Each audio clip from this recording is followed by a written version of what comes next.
देखिए यार, एक और क्वेश्चन है ना। एक पहले तो इन्होंने दे रखा है f n is equal to n plus something something दे रखा है, ये सीरीज टाइप से चल रही है। फिर इन्फिनिटी पे हमें लिमिट बतानी, चलो वो तो बात की बात है, पहले तो हम इसको देखते हैं कि भाई ये क्या लिखा हुआ है। ठीक है, मान लेते हैं कि भाई हमारा है सपोज कुछ, क्या बोले इसको, चलो एस एन बोल देते हैं, ठीक है, या जी एन, जो बोलना है बोलो, कोई दिक्कत नहीं है। ठीक है, मैं नहीं बोलते। अब आप थोड़ा समझो इस चीज़ को, ये है क्या, तो आपको समझ में आएगा कि कुछ तो है ये, है ना। इसका जनरल टर्म लिखते हैं लेटर से टी आर लिखोगे तो देखो यार, डिनोमिनेटर में ये जो 3n² चल रहा है, तो ऑफकोर्स वो तो सभी जगह चल रहा है, तो आर में भी चलेगा 3n² प्लस नीचे 4n 8n 12n इस तरीके से भी चल रहा है। अच्छा एक चीज़ समझो, ये जो 7n² बना, ये कैसे बना होगा, 3n² प्लस का 4n², और 4n² को मैं 16n² लिख दूँ, ठीक है, सॉरी 16n², क्या बोला था मैंने, ये 4n, ये कितना 4n² ऐसे कर दिया, तो जो नंबर ऑफ टर्म्स हम देखेंगे वो कितने हो जाएंगे, वो अभी हमें समझ में आ जाएगा ऑटोमेटिकली। उससे पहले एक चीज़ और हमें समझनी है कि जो 3n² वाली चीज़ थी वो तो हमने क्रैक कर ली और यहाँ पे टी आर में भी लिख दी। अब जरा समझो कि डिनोमिनेटर में ये जो 4n, ये जो 8n और ये 12n चल रहा है, ये क्या बता रहा है, ये हमें बता रहा है देखो कि 4n इंटू 1, ठीक है, ये लिखा हुआ है 4n इंटू 2, ये लिखा हुआ है 4n इंटू 3, बात समझ में आ गई। तो जो लास्ट टर्म हमारे पास लिखा है ना, वो भी कुछ इस तरीके से समझो कि 4n², है ना, इधर कर लेते हैं, 4n² is equal to 4n into something, और वो 4n से हमने ये उड़ा दिया, तो ये जो समथिंग है ना वो कितना आ जाएगा n। तो मैं कहने का मतलब ये है कि जो इसमें नंबर ऑफ टर्म्स है वो कितने हैं, नंबर ऑफ टर्म्स जो है वो हमारे पास कितने आ जाएंगे, n टर्म्स हैं, ये हमने क्रैक कर लिया। अच्छा, अब डिनोमिनेटर में जो चीज़ आ रही है वो आप देख सकते हो कि 4n इंटू आर टाइप से बनेगी, है ना, ये समझ में आ गया, क्योंकि आर की वैल्यू 1 डालेगा तो तेरे को 4n मिल जाएगा, आर की वैल्यू 2 डालेगा तो 4n इंटू 2 मतलब 8n मिल जाएगा, इस तरीके चलता चला जाएगा। अब हमारी बात आती है कि न्यूमरेटर में हम कैसे सोचें, तो न्यूमरेटर में भी हम सोच लेंगे, जैसे कि इन तीनों टर्म में माइनस का 3n² चल रहा है, तो इधर भी माइनस का 3n² हमने कर दिया। उसके बाद में ये जो 16 32 48, 16 कम 16 16 32 16 3 48 ऐसे चल रहा है ना, तो ये तुम्हारे पास 16r चल रहा है, सही है ना। उसके बाद ये जो 5n n माइनस 3n ये चल रहा है, ये क्या है ना, ये भी समझ लेते हैं। तो समझने में अगर हम बात करें तो इन दोनों का डिफरेंस बता दो कितना है, माइनस का 4n है, इन दोनों का डिफरेंस बता दो, माइनस का 4n है, बोलो गेम ओवर।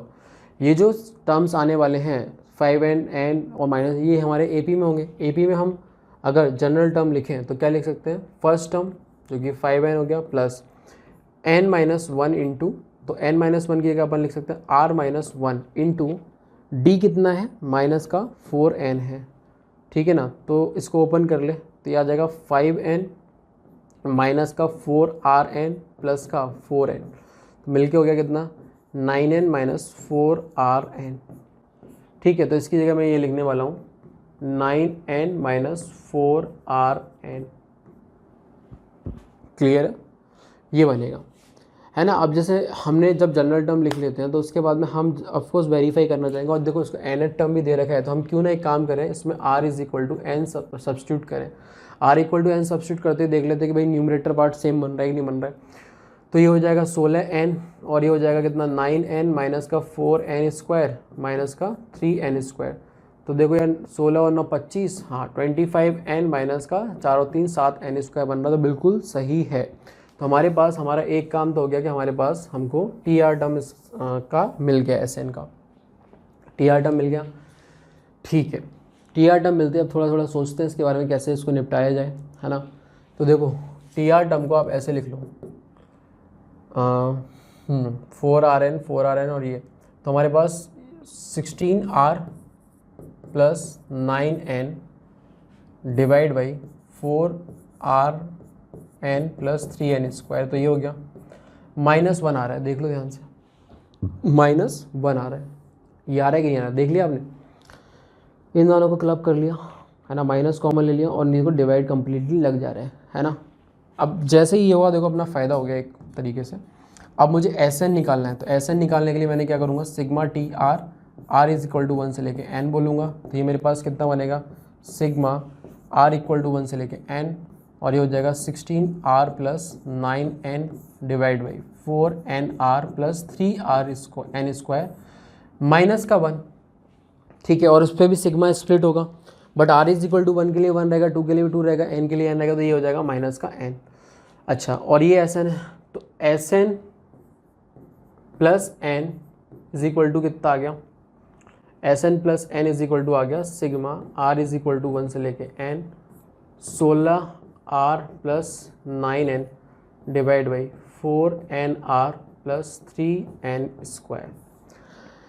और बेटी ये एस एन प्लस एन जो है वो हमारे पास में वो एफ एन बन गया, है ना, वो कितना बन गया, एफ एन बन गया। तो f n is equal to हमारे पास कितना आ गया, sigma r is equal to 1 से लेके एन। अब देखो ध्यान समझना, हमें अल्टीमेटली पूछा कि लिमिट पूछी, तो हम सब कुछ करने वाले हैं, यही आ जाते हैं। तो limit n tending to infinity, f n की जगह उठा के मैंने, ये हमारा एफ एन है, तो एफ एन की जगह उठा के हमने ये लिख दिया sigma 16r plus 9n divide by 4nr plus 3nr square, r is equal to 1 से लेके n।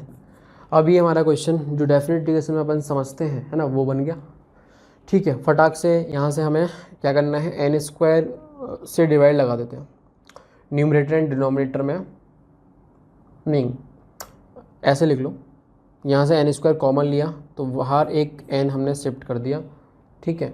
और जब कॉमन ले रहे हैं तो इसको उड़ा दो, और कॉमन लिया है तो जाहिर सी बात है एक ये तो गायब हो ही जाएगा, ठीक है, और एक नीचे एन इस तरीके से आ ही जाएगा। अगेन एक एन हमने बाहर निकाल दिया, एक एन इसके नीचे लगा दिया, ठीक है। तो कुछ इस तरह का हमें देखने को मिलेगा। अब बहुत ही सिंपल है, 1/n को dx, बाकी r/n को x, तो ये अच्छा खासा अपना इंटीग्रेशन का बन गया।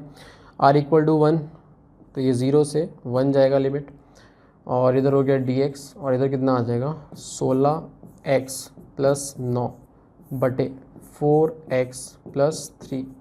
इसको इंटीग्रेट कर लो फटाफट से, तो देखो ये कितना आ जाएगा 16x है ना, तो अभी तो डिवाइड लगेगा इसमें से यार, है ना, अभी तो डिवाइड लग जाएगा, ठीक है। इसको आप ऐसे लिख लो, ठीक, 4x प्लस 3, ठीक है।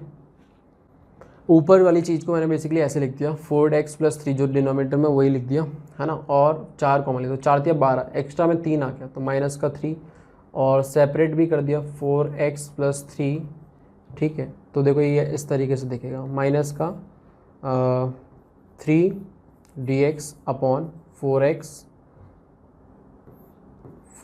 प्लस 3, और 0 से 1 लिमिट, 0 से 1 लिमिट। बस इसी को सॉल्व कर लेना है फटाफट से, है ना। तो देखो क्या आने वाला है, तो ये तो हो गया अपना कैंसिल होके, है ना, 4 dx, तो ये आ जाएगा अपना इंटीग्रेशन ऑफ 0 से 1 4 dx प्लस 0 से 1, ठीक है, माइनस है ना, माइनस का 0 से 1 3 dx upon 4x plus 3, 4x plus 3। अब आप इंटीग्रेट कर दो इसको, तो ये तो आ जाएगा 4x, तो 4 इंटू 1 4 ही हो जाएगा, माइनस 3 बाहर निकाल दिया, तो ये आ जाएगा ln ऑफ 4x प्लस 3, और 1/4 से हमें ऐसे करना पड़ेगा, और 0 से 1, तो ये बन गया कितना 4 माइनस 3/4, 1 डालूंगा तो कितना हो जाएगा ln 7, और माइनस का ln 3, ठीक है। तो ये आ गया कितना 4 माइनस 3/4 ln 7/3। तो ये आंसर बनना चाहिए, जो कि देख लो कौन सा ऑप्शन है, 4 माइनस 3/4, 4 माइनस 3/4 ln 7/3 जो कि आपको मिलेगा बी ऑप्शन में, है ना। तो इस तरीके से आप देख सकते थे, काफ़ी सारे क्वेश्चन बहुत कुछ सिखाने वाले भी थे। पेपर 2 ओवरऑल थोड़ा सा अच्छा था, पेपर 1 काफ़ी इजी रहा, है ना। Thank you.